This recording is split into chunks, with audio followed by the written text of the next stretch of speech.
All right, here we go. So I'm going to just make this key here for you. I'm trying something different. We'll see if I can kind of do this all in one take. And there's a little bit of delay and some lag and all sorts of, it's pretty choppy here, but we'll do our best. All right. So for questions 1 through 7, use the following information. All right. Insane Jolt, the Dominican sprinter. He ran a race in 19.61 seconds at an average speed of 10.2 meters per second. All right, so question 1, convert his speed into miles per hour. And then I gave you that 1 meter is 3.28 feet. All right, so the speed, let's start out with that. We've got 10.2, my hand's right in the way, meters per second. And so one of the things I've been saying is put that seconds down below like this. And imagine there being a 1 down there as well. All right, so we want to turn the seconds into hours and the meters into feet. I'm going to do the seconds first. So let's go that in 60 seconds, we call that 1 minute. And I'm going to say that in 1 minute. Nope, that's wrong. I'm trying to get to hours, right? So we want 60 minutes is 1 hour. Okay. And now I've gotten to hours here, so I'm good with my time. And now what I need to do is turn my meters into miles. All right, so I know here that 1 meter is 3.28 feet. So I'm going to just do that over here. I'm trying to cancel out meters, so I'll put that down at the bottom. And 3.28 feet. And the one thing I didn't give you, but I assumed was kind of common knowledge, but several people didn't know this off the top of their head. So 1 mile is 5,280 feet, and that's something that you'll need in this question and also down below in question 3. So I'll put that up there for now. All right, so we're going to go 5,280 feet on the bottom because I need feet to cancel, and that is 1 mile. Is that it? Am I done? Yes, because meters. Okay, so now I'm going to kill off all these units because this is the kill off method, right? So the feet, I'm going to cancel out with feet. We're going to cancel meters down here with meters way up there. And seconds, minutes, and I do have miles on the top and then hour on the bottom. So that will get me miles per hour like I want.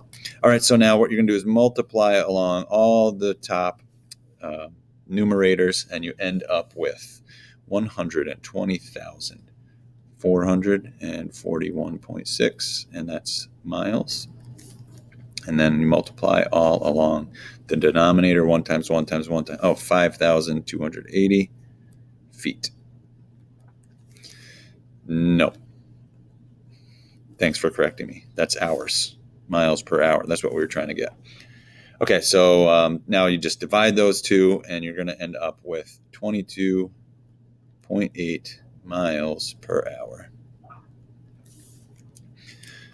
All right, so that is his speed. That's pretty stinking fast. Okay, write the time of the race in proper scientific notation. This is question 2. All right, so the time is right up here. We have 19.61 seconds.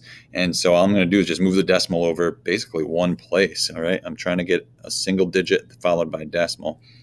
So 1.961, and we'll times 10, and we only moved it over one place. So it's going to be 10 to the first. And I'm just going to throw the seconds on there for good measure.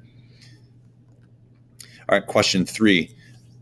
Estimate the number of steps it would take Insane to jog across the U.S. if we guess that the coast-to-coast distance is 3 kilomiles. What the heck is a kilomile? It's nothing. It just means 1,000, right? Kilo means 1,000. So, all right, so we're starting with 3,000 miles. That's just our estimate of the distance across the U.S. It's a pretty good estimate. And, all right, so, steps.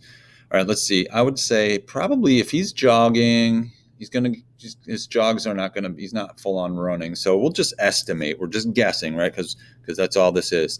It's kind of a Fermi problem that each step we'll say is about 3 feet. That'll probably make our lives a little easier. All right, so Up the top, we had that 1 mile is 5,280 feet. So how many steps are going to be in that? Let's take that 5,280 and divide it by 3, right? Because I'm thinking there's 3 feet in each step. All right, so that gives us 1,760. So 1,760 steps are in 1 mile. All right, so he's going to go 3,000 miles, and there's that many steps in each of those miles. So let's just multiply these two numbers. Okay, so 3,000 times 1,760, and we end up with a grand total of a lot. I think it's 5,280,000 steps across the U.S. jogging. Okay, and so we can write it like that. We can also continue on. We can write it in scientific notation if we want. So 5.28 times 10 to the 6, right? 1, 2, 3, 4, 5, 6. Right?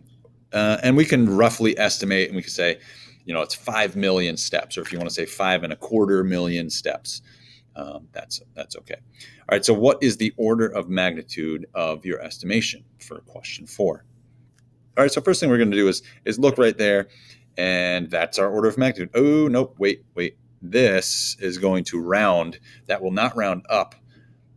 I'm sorry, that will not round down. That's going to round up to the next order of magnitude. So this kind of goes up to another 10. Right, so we have a 10, and then we've got 6 tens over here. We can put a 1 there if you'd like to see that. So now when I combine those, I have 10 to the 7. So my order of magnitude here is actually 7. You might have put 6, and I'll probably give you some partial credit for 6 just because that's the first number we see. But don't forget about that initial value. Does that round up or down? Okay. Question 5, rewrite the speed equation, v equals d over t, in terms of the distance d.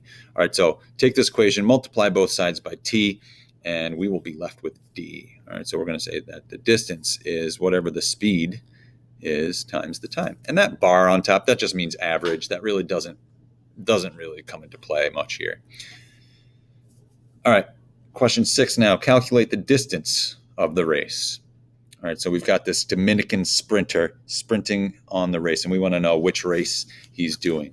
Show all work, including equation and substitution with units, and that means use the Lisa method, or Lisa U, or Lisa method. All right, so we're going to start out with our list of givens. I got to pull this back down so we can see the givens at the top. Right, we have a time of 19.61 seconds, and then we have our speed, average speed, of 10.2 meters per second. All right, so coming all the way back down again. So I'm going to make that list over here on the side and say that the time was 19.61 seconds. And we're going to go with the average speed. So I'll put the bar on top. That's that average thing.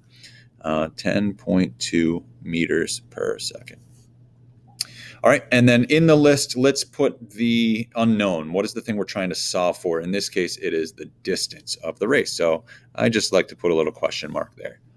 That's what we're going for. All right, so based on these symbols from our list, we can choose the right equation. Hey, you know what? It's this one right up here. That was nice and easy.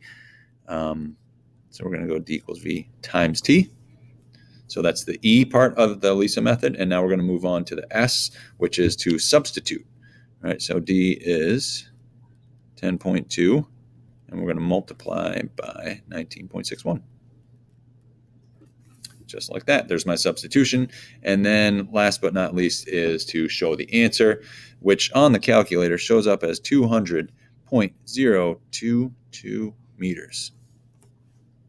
All right, and then finally, let's go back and make sure we've got all our units on all of our numbers everywhere. So we're good to go here. All right, now, does that make sense that we would have a 200.022 meter race?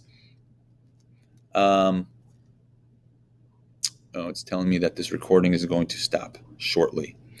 So it doesn't make sense. So we need to go with the right number of significant digits. Let's quickly look up here. We have 4 digits there. We have 3 digits there. So our answer can only have 3 because that is the least precise measurement. Hey, wait a second. That's what question 7 is all about. Write your answer. with proper sig figs. So